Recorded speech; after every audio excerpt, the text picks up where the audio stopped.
My name is Aimee Jane Rooney. I am 23 years old and I am a writer slash poet. And I prefer to work in the short story form, short poetry. Yeah. But I'm definitely open to writing a novel in the future. Oh, that sounds interesting, isn't it? What about? You got a genre? So I, in my final year university project, I wrote 2 short stories. And one of them was about a teenager who fell pregnant in Teesside. So I'm interested in expanding that short story into a novel. Oh, so have you started working on it, or is it just the ideas just there? I have started. It's more in the planning processes, so I prefer to plan things out. Yeah. So I need to have all of my chapter names first, and that's not to say that I won't be able to go back and change them, but Yeah, I do like to have a general framework, and I think that's important for novel writing. yeah. Oh yeah, yeah. Otherwise you're just kind of staring at a page, I guess, isn't it? If you Yeah, haven't got them ideas formed. definitely. So when and how did you first get involved in So your art form? I've been writing since I could pick up a pen, so from a very young age, and as I've grown older, I feel like my writing has grown with me. Yeah. But it's been an absolute joy, just especially going to university and being able to connect with other people who are like-minded, and Yeah. it's brought so much to my work. I think I joined university thinking I know everything, and then you come out of university thinking I know nothing. Yeah. And but it's liberating because it sort of, it means that the whole world is open Yeah. to you, Yeah. but to learn things, really. Yeah, I think that's that's really important, isn't it? Yeah, it just kind of makes your head go like that, doesn't it? Like, wow, all this stuff. Absolutely, yeah. Yeah, I think that's absolutely right. And what inspired you to get involved in the poetry scene, writing scene? Was it uni? I think that university, I didn't really know much about what was happening in Teesside, art-wise, until I joined university, yeah. So that's definitely enabled me to access the arts. But it's just something I've always been interested in. I've always had a flair for writing and a deep passion for it as well. Yeah.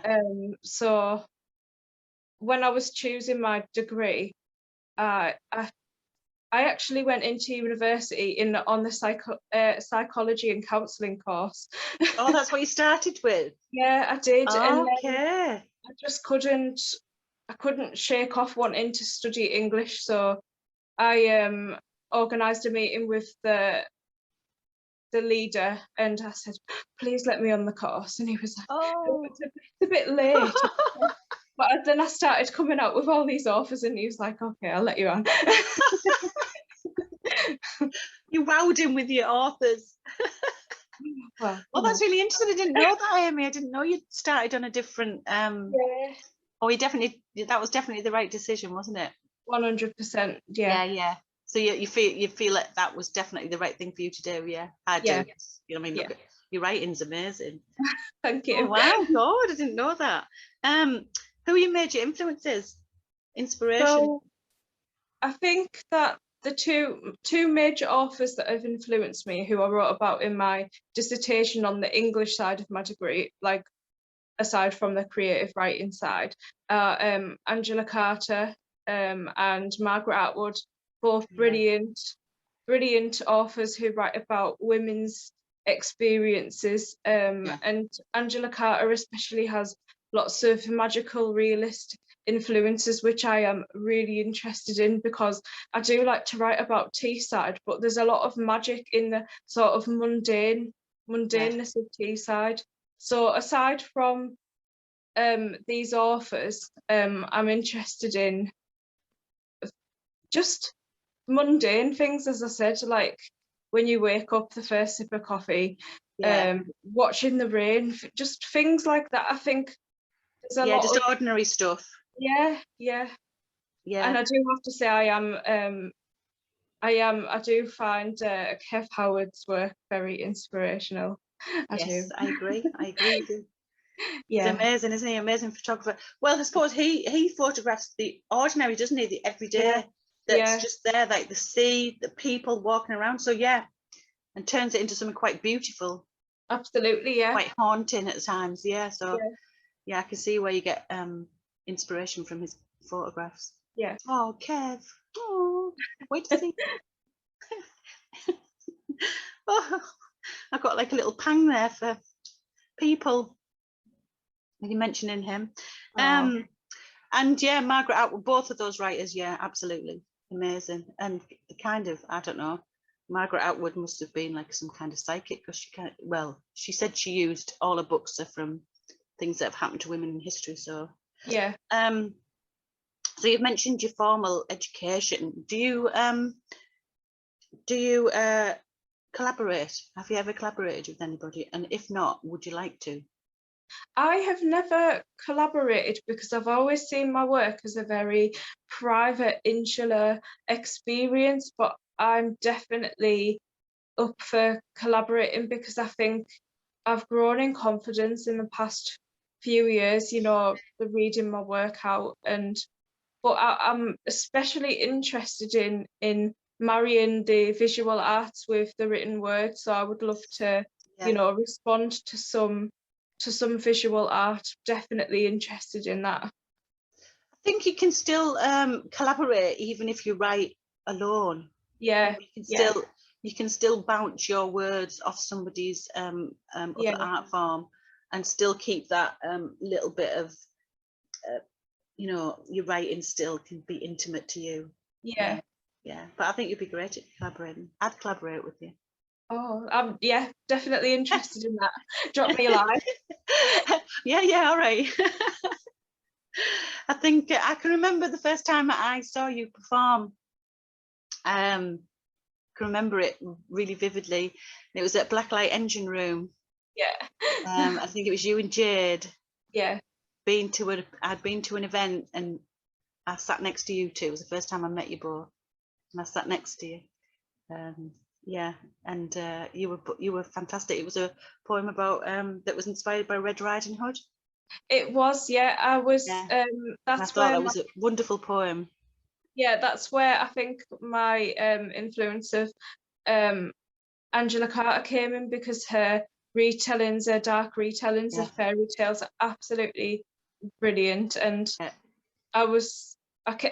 when I started in university, I was just so inspired by her, and I knew that I wanted to write more on her. So and I got that opportunity, so very thankful. Yeah, it is. It's it was a wonderful poem. I'll never forget that. It's in Picaroon Poetry. I think that's by Kate Garrett, I think. Yes. Puts that together. Yeah. And it's a poem that explores Little Red Riding Hood and sexuality and growing up, the women's experience, and it's so interesting to see people's reactions to it. I mean, some people find it really sensual, some people find it sad, some people find it a bit cheesy, which, you know, perhaps it is. So it's I mean, I've had that response once, but you know, I think I put a lot of my emotions and thoughts into it. Yeah. But I've definitely sort of moved away from that in recent times to well, you know, a little bit. I'm still journey. It's an ongoing journey. So of course it is. Yeah. And as you know, as you write more, your style could change a lot, but we'll still know it's Aimee. So yeah. You know, but yeah, that's a given. I think that your writing just progresses, doesn't it?